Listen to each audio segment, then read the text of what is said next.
Bienvenidos una vez más a The Horror Show Podcast.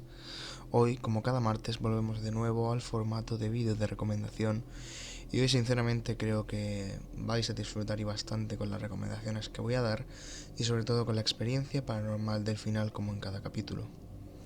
Sin alardear mucho y sin tardar demasiado, procedo a iniciar este último capítulo de la primera temporada del podcast, el capítulo número 13, Un sueño mortífero. Como siempre digo, a partir de aquí buscad una buena manta o una buena almohada con la que taparos, ya que todo lo que escuchéis o veáis a partir de ahora es bajo vuestra propia responsabilidad.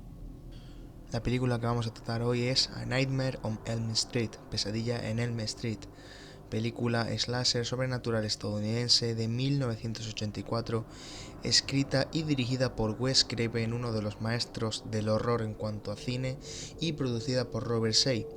Es la primera entrega de la franquicia y está protagonizada por Heather Langenkamp, John Saxon, Ronee Blakley, Robert Englund, el cual es el famoso Freddy Krueger, el de verdad, no el del remake de 2010, y Johnny Depp en su debut cinematográfico. Y sí, chicos, Johnny Depp empezó su andanza en el cine con esta película haciendo un papel, la verdad, bastante interesante dentro de el filme. La trama de la franquicia se refiere a 4 adolescentes que viven en la calle de la ciudad ficticia de Springwood, Ohio, que son invadidos y asesinados en sus sueños y por lo tanto asesinados en realidad por un asesino quemado con un guante de cuero afilado. Se trata de la primera aparición del paradigmático psicópata del cine de terror adolescente de los 80, Freddy Krueger, interpretado por Robert Englund, quien dio vida al personaje en otras 7 secuelas más y una teleserie. La película fue un éxito de crítica, revitalizando el género slasher, muy desgastado en aquella época de los 80, y es uno de los sleeper hits de 1984. Recaudó prácticamente 26 millones de dólares en taquilla en su primera película, con un coste de producción inferior a 2 millones de dólares, salvando así de esa forma a la productora New Line Cinema de la quiebra. Su enorme rentabilidad se tradujo en una larga franquicia de secuelas igualmente taquilleras que encumbraron a Freddy Krueger como un símbolo de la década. A diferencia de las subsecuentes entregas que potenciaban el humor negro del personaje, en esta Krueger, sin perder la vena humorística, mantiene la seriedad de un onírico asesino implacable y peligroso que disfruta haciendo sufrir a sus víctimas. Ello dotó a la película de una sensación de angustia totalmente notable. Y obviamente pongo aquí la referencia, en 2010 se estrenó el remake con un éxito notable en taquilla, pero aún así sí, la película no es mala, pero no parece una película de Freddy Krueger ni de Pesadilla en Elm Street. Además de, para colmo, cambiaron al actor original, no es Robert Englund. Pero bueno, a fin de cuentas, como casi todos los remakes se cargan a las películas originales, esta película no iba a ser menos. Dicho esto, procedo a daros una pequeña parte del argumento para que más o menos, si de por sí lo de arriba ya nos incita a ver esta saga de películas, a ver si esta parte sí. El argumento nos traslada al 22 de marzo de 1981 en la ciudad de Springwood, Ohio. Tina Gray es una adolescente que tiene una horrible pesadilla en la que es perseguida por un hombre que lleva un jersey rojo y verde, un sombrero y un guante con cuchillas en su mano derecha. La persigue por un cuarto de calderas que parece no acabar, hasta que la atrapa y ella despierta gritando. Al día siguiente se da cuenta de que su amiga Nancy ha tenido el mismo sueño. Esa noche Tina y Nancy, el novio de esta, Glenn Lutz, el cual es Johnny Depp, tienen una fiesta nocturna para distraerla de sus pesadillas. El novio de Tina, Rod Lane, se cuela en la fiesta y se acuesta con ella. Rod se duerme, pero Tina se levanta y empieza a caminar. Pronto descubre que no es la realidad y que está soñando y que el hombre de la pesadilla la persigue de nuevo. Dicho esto, no puedo hablar mucho más, ya que os contaría ya algo importante del principio de película, pero sí es cierto que esta película, soy una persona que ve mucho cine, sobre todo de terror, y viendo películas de los 80 de género de terror y de género láser, sí es cierto que estaban muy quemadas y no tenían prácticamente chicha, no tenían un fundamento ni nada fresco para aportar. Y esta película, por una parte, coge como cosas que pueden ocurrir, que, hombre, obvio, que pueden ocurrir, me he liado yo, vamos a ser serios. Cosas que pueden ocurrir, en plan, tú puedes tener pesadillas y puedes sentirte muy atrapado en ellas, y a fin de cuentas con este miedo es con el que juega la película, con algo que te atrapa en tu sueño de lo que eres incapaz de escapar de ninguna manera hasta que despiertas. Entonces creo que a fin de cuentas esta película jugó mucho con eso, sobre todo con algo nuevo, no el típico asesino slasher de infancia traumática y mata a todo el mundo, no. Aquí es una especie de parte sobrenatural y a fin de cuentas es lo que le da el tirón para ir más adelante. Dicho esto, voy a daros un par de características, no, de curiosidades de esta película que la verdad muchas de ellas las podía conocer y otras me han llegado a sorprender bastante. Así que sin más dilación procedo a deciros cuáles son. Una de las primeras curiosidades de esta película sería decir que el propio Wes Craven dice que esta película estaría inspirada en hechos reales, y resulta que Wes Craven un día en 1977 leyó una noticia que le impactó bastante. En ella explicaban que un grupo de refugiados asiáticos en Estados Unidos murieron a causa de unas horribles pesadillas. Estos refugiados pertenecían al grupo étnico Miao, y algunos de sus miembros comenzaron a tener fuertes pesadillas, por lo que intentaban mantenerse el máximo tiempo posible despiertos. Finalmente el cansancio y el sueño pudieron con ellos, por lo que se dormían, y así parece ser que despertaban gritando y finalmente morían colapsados. Este suceso ocurrió a varios miembros del grupo y además se caracterizaban por ser hombres jóvenes y sanos, por lo que no terminaban de entender cómo podía suceder hasta que vieron los resultados de la autopsia: muerte súbita mientras dormían. A este fenómeno los médicos lo denominaron como síndrome de la muerte asiática, y es esto lo que le dio a Craven la grandísima idea para la trama de Pesadilla en Elm Street. Finalmente, también se habla como otra pequeña curiosidad el arma de Freddy Krueger. Cierto es que no es el arma convencional que podemos ver, y es cierto que a la hora de escoger o crear el arma que usaría, Wes Craven buscaba para él un arma original y poco común. Además, su fabricación debía resultar muy económica. En el momento de crear el arma de Freddy, estaba estudiando los miedos primarios incrustados en el subconsciente de las personas de diferentes culturas, y descubrió que la mayoría de sus miedos son el ataque de garras de animales. Fue ahí cuando dio con el arma perfecta para Freddy, un cuchillo con varias garras afiladas saliendo de él.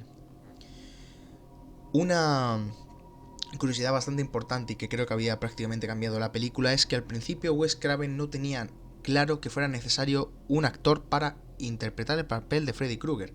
Más bien creía que con contratar a un especialista sería más que suficiente y más económico, ya que se decía que prácticamente Freddy Krueger no tendría apenas diálogo ni ningún tipo de interpretación en dicha película.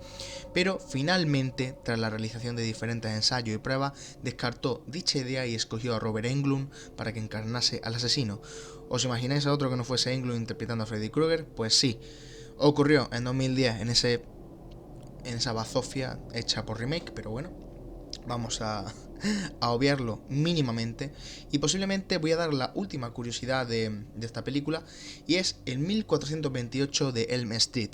Quienes hayáis visto la película, supongo que alguno habrá, ya sabréis que el 1428 de Elm Street es la dirección ficticia de la casa en la que sucede parte de la trama. Bueno, sabemos que dicho inmueble se encuentra en el 1428 North Genesee Avenue en Los Ángeles, California. Por su parte, deciros que el nombre de la calle sirve también para dar título a la cinta de terror que existe realmente. Está en Wheaton, Illinois, y es la calle en la que se encuentra la universidad en la que estudió Wes Craven. Así que por una parte se hablaba de que era ficticio, pero finalmente no. Así que, como bien sabemos, en esta película prácticamente nada está dejado al azar, y más siendo por parte de Wes Craven. Y como pequeño apunte final, porque me tengo que reír con esto, he encontrado, no es una curiosidad, ¿vale? Es un apunte final. He encontrado que Bollywood, o sea, el Hollywood indio, tiene su propia versión de Freddy Krueger. Y sí, tal como me estáis escuchando, en 1994 Bollywood estrenó su propia versión de Pesadilla en Elm Street, titulada Mahakal. Joder, el nombre es más raro que su mierda. Este largometraje fue el único de terror de la conocida como época dorada de la factoría Ramsay. Poco más. Sinceramente he visto el tráiler y sí, es un estilo a Pesadilla en Elm Street, pero yo qué sé. Pero más raro que una mierda. O sea, dejaré el tráiler ahí abajo en la descripción, y creo que esto podría también usarlo como películas de mierda. Pero bueno, ya iré viendo. Dicho esto, espero que os haya gustado la película y las curiosidades que he dado hoy. Y sin tardar mucho más, paso al videojuego que he escogido para el podcast de hoy. El videojuego que he escogido para el podcast de hoy es nada más y nada menos que Silent Hill 3. Es un videojuego japonés de survival horror y acción-aventura desarrollado por el Team Silent y publicado por Konami. Representa así la tercera parte de la serie Silent Hill y es una continuación directa de la trama del juego original, o sea, Silent Hill 1. Se encuentra ambientado en un universo ficticio que se asemeja en parte al mundo real, pero sin embargo en este la realidad cotidiana se cruza con otro mundo alternativo completamente lleno de monstruos y seres inimaginables. Dicho juego comienza 17 años después del final de la primera parte, en la que Harry Mason, después de la destrucción del dios del culto de la Orden, se lleva a una niña pequeña con él. La protagonista es una joven llamada Heather que se sumerge en el mundo de sus propios miedos tanto en su ciudad natal como en la misteriosa Silent Hill, donde ella va en busca de averiguar lo que está pasando. Descubre que el culto planea usarla para dar a luz a Dios y se convierte en una participante en el creciente conflicto dentro de la organización oculta. Al igual que en otros juegos de la serie, Silent Hill 3 utiliza los temas del horror místico y los presenta con las típicas técnicas de las películas de terror y habla de personas que se encuentran en un inframundo lleno de pesadillas. La jugabilidad de dicho videojuego consiste en resolver diferentes acertijos, buscar los elementos necesarios, explorar ubicaciones, enfrentar al personaje principal y los monstruos.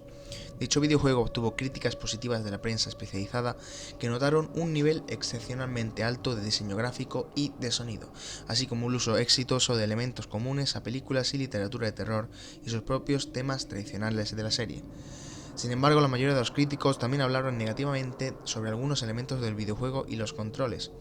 Silent Hill encabezó las listas de ventas de juegos en Japón y estuvo entre los 10 juegos más vendidos en el Reino Unido y Rusia en su año de lanzamiento. Dicho esto, ahora daré una pequeña sinopsis más gorda del argumento, pero sí es cierto que voy un poco en parte, y es verdad lo que dicen y lo que yo he podido comprobar, y es cierto que este videojuego, los controles son bastante complicados de acostumbrarte.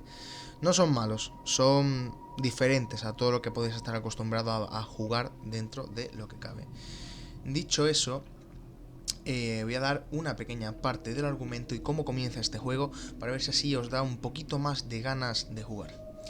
En el argumento se nos habla, empezando por el prólogo del juego, es el terrible sueño de la protagonista Heather Mason, en el que deambula por un abandonado parque de atracciones llamado Lakeside. Al llegar caminando a la montaña rusa trata de bajar por los rieles, pero es empujada por un carro y muere. En ese momento Heather se despierta y ella está en un gran centro comercial justo antes de cerrar. Llama a su padre y le dice que tiene la intención de irse a casa.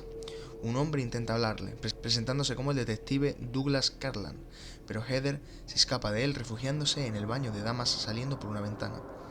Sin embargo, se da cuenta de que su salida fue bloqueada extrañamente y deambula por un centro comercial vacío, sumergiéndose gradualmente en una pesadilla del otro mundo. Aquí, además de los monstruos, el personaje principal conoce a una mujer loca y descalza llamada Claudia, que alude al destino de la protagonista. Afirma que la aparición de monstruos se debe a la voluntad divina y le pide recordar su verdadera naturaleza. Dicho esto, aquí es donde más o menos voy a parar porque ya os he dicho una gran parte del prólogo y no quiero deciros más, pero sí es cierto que el videojuego sabe cómo agarrarte completamente solamente con apenas 15 minutos de juego y es algo que me gustó. He jugado el Silent Hill 1, el 2 y el 3, obviamente por emulador en mi ordenador y sinceramente el 3 fue el que más rápido logró engancharme. Me quedé prácticamente cogido y fue jugar y pasármelo. Y sinceramente es lo mejor que tiene. Es un juego que con nada logra engancharte y que te lo juegues prácticamente de un tirón. Dicho esto, voy a daros un par de curiosidades sobre el videojuego, las cuales espero que os sorprendan tanto como a mí. La primera curiosidad de este maravilloso videojuego es que Heather es la única y primera protagonista femenina en dicha saga, la cual no sea un spin-off o juego ajeno a la saga principal. La segunda curiosidad es que en la versión HD vemos una silla de ruedas aislada en un largo pasillo. Dicha escena es un claro guiño a la película Sesión 9. Esto hay que aclarar que únicamente sale en la versión HD. En la original que salió en su primer momento apenas ocurre esto, ni siquiera sale. Por si alguien se está jugando la versión normal y dice, esto aquí no sale. No, sale únicamente en la versión HD. La tercera curiosidad, y esta la verdad es bastante importante y no entiendo por qué no llegan a incluirla, es que en un archivo del juego, el cual fue borrado para la versión final, podemos ver en una pared del apartamento de Heather, se ve una foto con su padre, con Harry Mason, el protagonista de Silent Hill 1. Y sinceramente no entiendo por qué ¿Por qué se llegó a borrar? Yo pienso que sinceramente el dar más... Como más... ¿Cómo decirlo? Como hacer ver que ahí, porque por ahí estaba Henry Mason, como darle parte en la historia habría dado bastante más juego al propio Silent Hill 3. Pero sí, se decidió descartar a última hora, por algo sería. Pero sin embargo es un guiño bastante importante y que se nota. O sea, sinceramente yo creo que habría dado mucho al videojuego, pero bueno. Y como última curiosidad, esta también tiene que ver con Harry Mason, es que en el carrusel en el que Heather enfrenta a la memoria de Alessa es el mismo en el que combate su padre Harry Mason contra Sybil Bennett en Silent Hill 1. Por una parte no entiendo por qué la primera referencia no la dejan entrar, o sea, no la acaban borrando, pero sin embargo hacen algo así, algo como pelear en el mismo sitio donde su padre lo hizo. Por una parte, no sé, sinceramente si metes uno, lo suyo es que metas el otro, pero obviamente tampoco sabemos lo que el Team Silent tenía pensado. Así que bueno, he de decir algo sobre la primera curiosidad, y es que para mí Heather es posiblemente la mejor protagonista de los Silent Hill, prácticamente. Harry Mason es muy bueno, pero creo que tanto Silent Hill 3 como el desempeño que hace Heather en lo que es el videojuego es tremendo, y posiblemente, al menos para mí, es de las mejores protagonistas de Silent Hill, de toda la saga Silent Hill, más que de sobra. Y dicho esto, es la única y primera protagonista femenina, y yo creo que para un juego así hace falta un protagonista femenino. No me digáis por qué, pero yo para este tipo de saga lo veo así. Como que da más juego, no sé cómo decirlo. Dicho esto, estas son las curiosidades que he podido encontrar interesantes de Silent Hill 3. Dicho esto, espero que sinceramente os lo juguéis, y de verdad que os lo juguéis y le deis caña, porque es un juegazo, merece muchísimo la pena, os va a enganchar más que de sobra. Así que dicho esto, procedo al libro que he escogido para el podcast de hoy. El libro que he escogido para el podcast de hoy es La maldición de Hill House, de Shirley Jackson. La sinopsis de este libro nos cuenta lo siguiente: considerada una de las principales novelas de horror del siglo XX, narra el inquietante experimento de John Montage, doctor en filosofía y antropólogo que lleva años entregado al estudio de las perturbaciones psíquicas que suelen manifestarse en las casas encantadas. Infructuosamente ha buscado una casa idónea cuando un día oye hablar de Hill House, una mansión solitaria y de siniestra reputación. Montage decide alquilarla y busca ayudantes dispuestos a pasar una temporada en ella. Eleanor, una mujer desdichada que tras 11 años cuidando a su arisca madre inválida se ha vuelto una persona solitaria. Teodora, joven alegre y curiosa seleccionada por su increíble capacidad telepática. Y Luke, vividor y mentiroso, incluido en el grupo por exigencia de la propietaria, su tía. El objetivo: tomar notas de cualquier fenómeno paranormal que se presente para documentar el libro sobre casas encantadas que prepara el doctor. Las alucinantes experiencias que vivirán en la casa será mejor que el lector las descubra por sí mismo.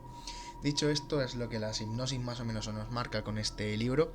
Para mí, prácticamente uno de los libros de horror por excelencia, redactado por primera vez, ojo, en 1959.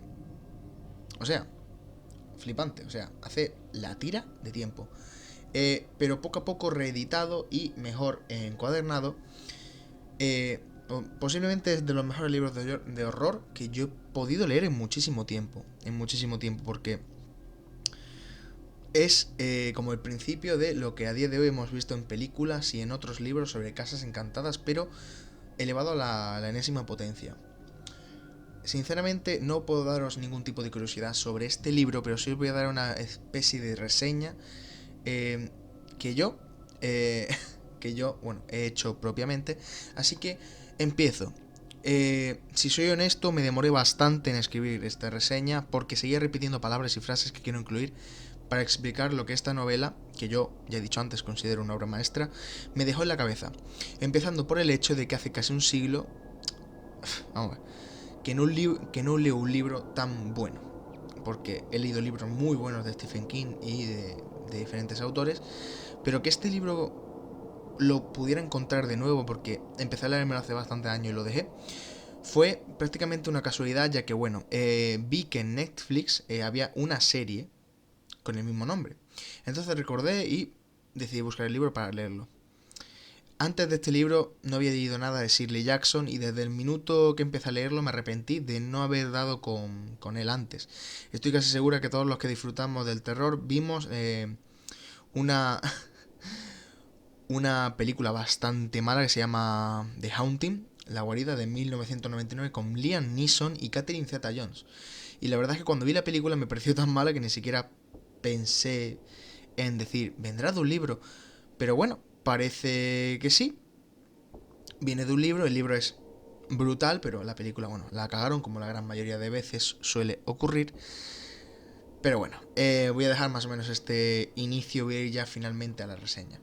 La maldición de Hill House, como bien dice la sinopsis, nos muestra lo que parece son las aventuras de un grupo de cazafantasmas, entre comillas, para documentar y estudiar sucesos paranormales en una casa antigua y que es catalogada como malvada. Por las primeras páginas, mientras nos introduce al Dr. Mortage, quien lidera el resto del grupo, y su trabajo, uno espera que la novela sea acerca de fantasmas y apariciones.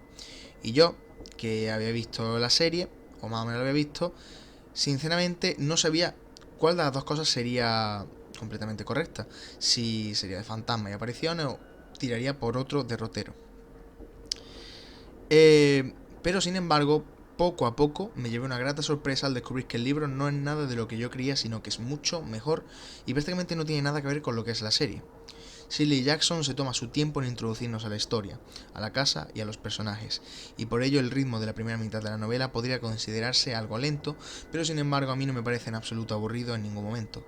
Justo como a los personajes me fue sumergiendo en Hill House como una prosa brillante y una sutileza que cuando surgió el cambio de los acontecimientos me dejó completamente impactado y confundido en cuanto a qué era real y a qué no.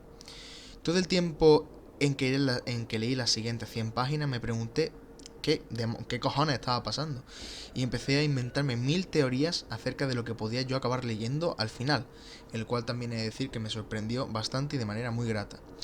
La narración está en tercera persona, pero se enfoca completamente en Eleanor, nuestra querida Nelly, y la verdadera protagonista del libro, mediante detalladas descripciones de sus pensamientos y sentimientos. Desde el primer momento que empecé a leer tuve la sensación de que Eleanor era una persona profundamente trastornada por varios acontecimientos que marcaron su vida y la dejaron de alguna manera vacía.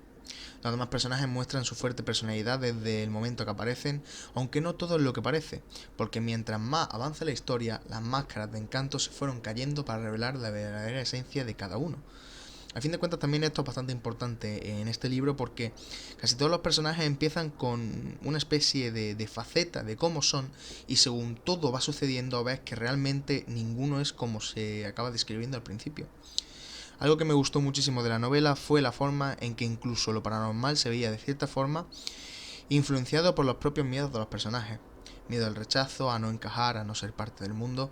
Eso, agregado a la sugestión por la trágica historia de la casa, crea un suspenso que te tiene completamente en tensión y que te hace cuestionar cada nuevo suceso.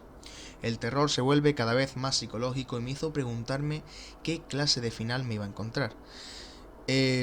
Las cosas como son, el final jugó bastante con mi cabeza y me hizo dar vueltas por todos lados. Estoy alucinado y prácticamente obsesionado con lo que es Hill House, porque con la explicación que propone la historia y con la forma en la que la casa, su reputación y su contacto con lo sobrenatural llegan a influenciar en la mente de los personajes, pues es brutal. El final, sin comentarios, o sea, me quedé 5 minutos mirando el libro en el momento en que lo terminé. Y sinceramente, pocos libros me dejan en un estado de reflexión acerca de la realidad, de la línea que limita y de lo que significa para cada persona, y me hice tantas preguntas, y de hecho me las sigo haciendo con este libro, que me encantaría poderme sentar a hablar con Shirley Jackson y decirle, oye mira, ¿cómo cojones has hecho esto también? En fin, hay muchísimas cosas que me gustaría agregar, pero desgraciadamente contendrían varios spoilers del libro y no es plan. No es plan. Así que, dicho esto, el libro merece ser leído y conocido 1000 veces más de lo que es. Shirley Jackson nos deja la libertad a la interpretación y depende de qué decidas creer es lo que va a definir si estás leyendo terror sobrenatural o psicológico. ¿Es realmente una casa enferma, malvada, diseñada para enloquecer a quien lo habite? ¿O es simplemente una casa que saca a relucir la verdadera cara de las personas? Yo creo que, como tal, Hill House, en ella hay algo de sobrenatural. Pero de lo que estoy realmente seguro es que no se reduce solamente a fantasmas que deambulan por los pasillos esperando a asustar a los vivos. Creo que es algo más complejo. Es un conjunto de factores que vuelven a Hill House completamente terrorífica. Si existiera, que quizá lo haga, quién sabe, quizá en mis días más valientes me atrevería a pasar 1 o 2 noches en la casa, a admirar sus puertas infinitas que llevan a todas partes, sus oscuras y feas habitaciones de techo alto, a perderme entre los pasillos y a escuchar las voces de los fantasmas.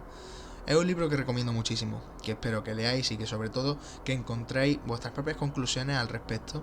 Y por favor, si al leerlo tenéis algo de lo que hablar conmigo y tenéis las mismas curiosidades que yo, por favor, escribidlo en los comentarios porque es muy importante. O sea, es un libro que genera mucha duda cuando acabas de leerlo. Como ya he dicho, según lo que tú llegues a interpretar, puedes pensar que es terror psicológico o terror sobrenatural, así que sinceramente es un libro que si eres un fan del terror tienes que leerlo sí o sí y que merece enormemente la pena.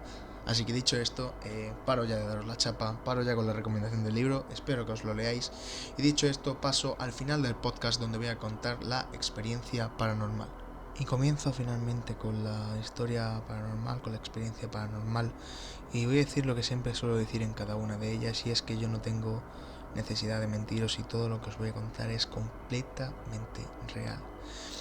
Esta historia paranormal me sucedió a mí hace no mucho más de unas semanas. Fue la noche que llegué de haberme tatuado y recuerdo tumbarme en la cama, ya tarde, sería la 1 o las 2 de la madrugada, y tenía la puerta de mi cuarto no encajada del todo, sino que la tenía entreabierta y se veía el pasillo que tengo delante. En ese pasillo obviamente no hay nada que pueda hacer luz salvo las escaleras o mi salón. Recuerdo estar medio dormido, pero claro, estaba tumbado de lado y lo que veía era el pasillo. Entonces hubo un momento, yo creo que no estaba dormido del todo, prácticamente yo creo que estaba completamente despierto. Recuerdo ver cómo la puerta del salón se cerraba y se encendían las luces de dentro. Y hombre, yo sabía que no había nadie abajo, o sea, toda mi familia estaba arriba, en la planta de arriba, entonces en ese momento me quedé paralizado porque no sabía qué hacer. Porque ya no solamente porque pudiera ser o no un fantasma, sino porque alguien se hubiera colado en mi casa. Pero claro, en ese momento me quedé unos segundos completamente inmóvil y prácticamente en apenas 10 segundos vi cómo se apagó la luz y la puerta se volvió a abrir. En ese momento ya me levanté corriendo y entré dentro del salón y no había absolutamente nada. Revisé el salón, revisé toda mi casa, salí a la calle, miré todo y yo en ese momento sinceramente no sabía cómo sentirme porque yo sé lo que vi. Yo vi abrirse la puerta, vi cómo se cerró, vi cómo se encendieron las luces dentro del salón, vi cómo prácticamente 10 segundos después se apagó la luz y se volvió a abrir la puerta. Entonces yo a día de hoy todavía entro al salón en mi casa con un poco de resquemor porque es bastante complicado entrar después de lo que ves. Pero no sé qué sería o qué no sería y si era malo o no era malo. Así que dicho esto, espero que os haya gustado la experiencia paranormal, os haya gustado el vídeo de recomendación. Dentro de no mucho tendréis el comienzo de la segunda temporada de este podcast. Y bueno, espero que hayáis disfrutado de los 13 capítulos que lo componen. Espero que os haya gustado cada una de las recomendaciones, desde vídeo, libro, película, todo. Y sin más dilación, como siempre digo, The Horror Show Podcast se despide hasta el próximo vídeo, pero no sin antes decir que antes de iros a dormir, vigiléis cada pequeño rincón de vuestro cuarto antes de apagar la luz, porque puede ser que alguien os vigile. Hasta la próxima, chicos.